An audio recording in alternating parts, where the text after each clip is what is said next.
So let us discuss about forward and backward propagation. So I have taken a data set.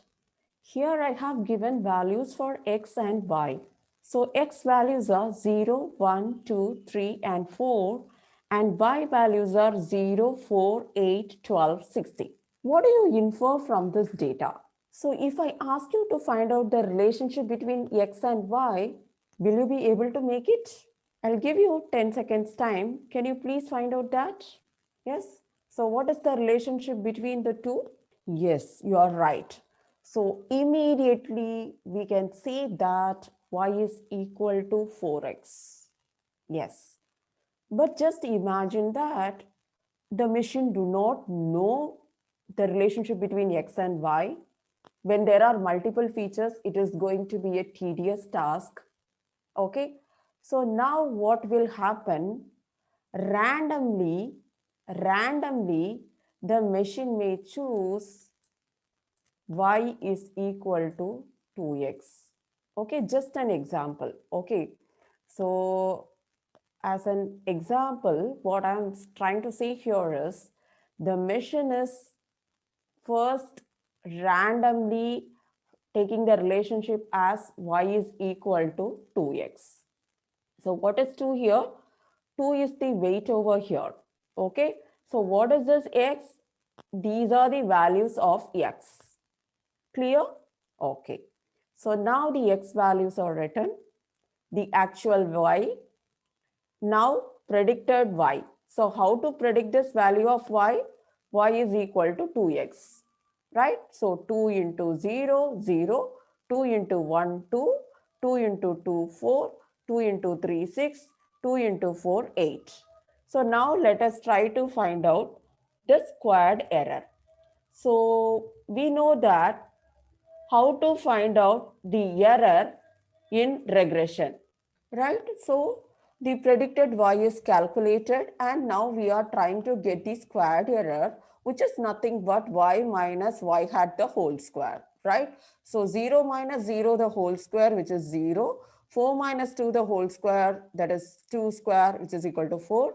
8 minus 4 is equal to 4. 4 square, that is 16. 12 minus 6 is 6 square, that is 36. 16 minus 8 is 8 the whole square, that is 64. So when you add it, the total error is equal to 120, right? So now how are we going to proceed with this, right? Now let me explain that here x value, actual y, and weight is equal to 2. This is the squared error we got, right? Now the next thing what may happen is two things will happen. Like the one thing, like the weight is increased by certain value. It is increased by 0.0001. So weight is 2.0001, right? So now let us understand this is the actual x, this is the x. So 2.0001 into 0, that is 0. 2.0001 into 1 is this, into 2, into 3, into 4, right? Now we are trying to find out the squared error.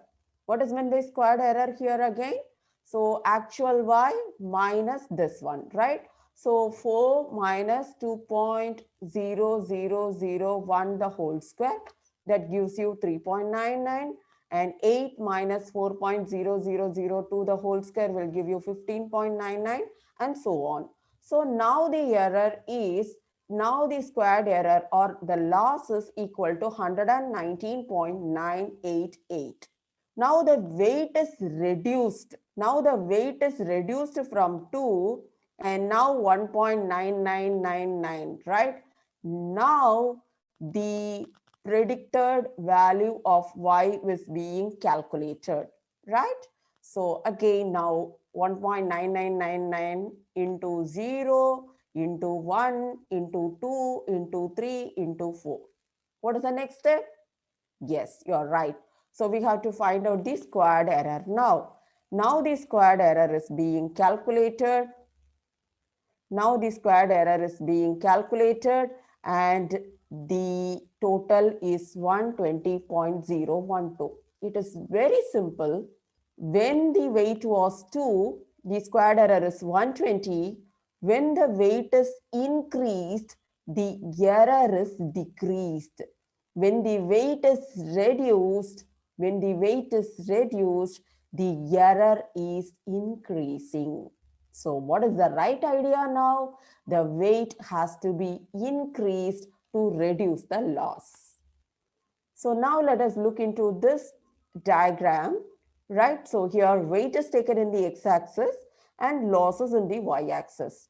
So we have started with weight equal to 2 and the loss was actually 120, right? So when the weight was increased, we could figure out that the loss was getting reduced.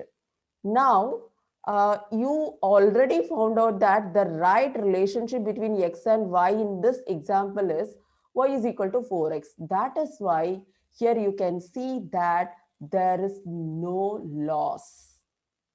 When you calculate y is equal to 4x, there is no loss. So here actually this part represents negative slope. Negative slope. When there is a negative slope, the weight is getting, like when there is a negative slope, what is happening? Like the weight is getting increased, right? So the weight is getting increased, and here you can say that it is a positive slope, right? Positive slope, right? So the process by which we calculate the derivatives needed in the calculation of weights is called back propagation. So let us understand what this is, right? Okay. So in back propagation, what happened? We initialized with weight is equal to 2. We got some loss value, and then we were trying with several weights. So we were working backward, right? So we were just adjusting the weights, and based upon that, we are calculating the loss, right? So what is feed-forward neural network? It is an artificial neural network in which connection between the nodes do not form a cycle. In this network, the information moves in only one direction, from the input nodes through the hidden node and to the output nodes. So here it moves forward and it does not form a cycle. Inputs are fed by a series of weights, which is then computed by hidden layers. The hidden layer's job is to transform the inputs into something that the output layer can use. So hidden layers use activation function to map the resulting values in 0 or 1. So this is what we have seen in forward propagation. You can see input, predicted output, and then the derivative, right? And then the derivative, right? So let us understand that. So actually what we have done, we have not updated the weights fully, but only by a fraction. See, we were increasing by 0.0001, right? So this is how we work on this. So input is passed, and then we will be getting the output, and then the loss is being calculated, and then loss in the sense like we are finding out the derivative, and then we are adjusting the weight.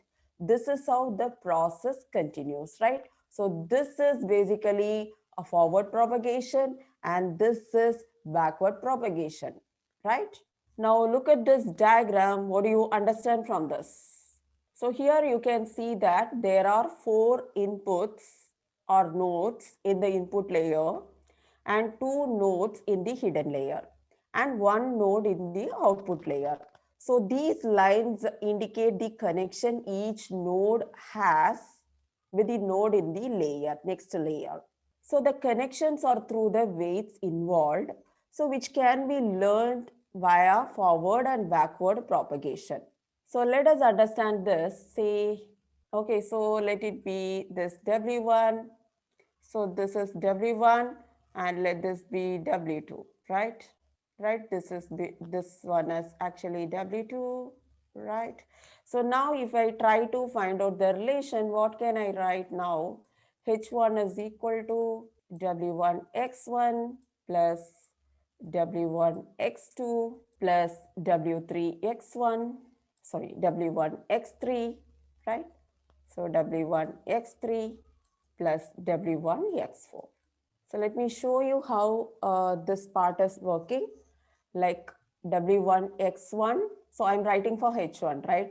So if you see again, you can see that like W1 X2. So that is also fed to hidden layer 1, right? So W1 X3, W1 X4. Similarly, I can write for H2 also. So when I write for hidden layer 2, so can you tell along with me? So I can write that X1 into W2, right? Plus X2 into W2, yes, plus X3 into W2 plus X4 into W2. Hope it is clear to you, right? So what is this W? W is nothing but the weights that connect input layer to hidden layer. So we have a set of weights from hidden layer to the output layer, right? Okay. So here, in case we are tasked to classify items such as digits from 0 to 9, right? So in that case, we will be having 10 nodes. Each digit is represented by one node in the output layer instead of one, right? So hope it is clear to you, right? So the same points are given over here. So this is the visual representation of forward and backward propagation. So there is input layer and you can see one hidden layer over there. See, there could be any number of hidden layers. So that can be decided by us, right? And so what is happening? So here the inputs are passed to the hidden layer and then we are getting the output, right? So that is forward propagation. Then the error is being estimated and based upon that we are adjusting the weights, right? We are making some changes over there, right? So that is backward propagation. So this is just an overview of forward and backward propagation. Hope it is clear to you.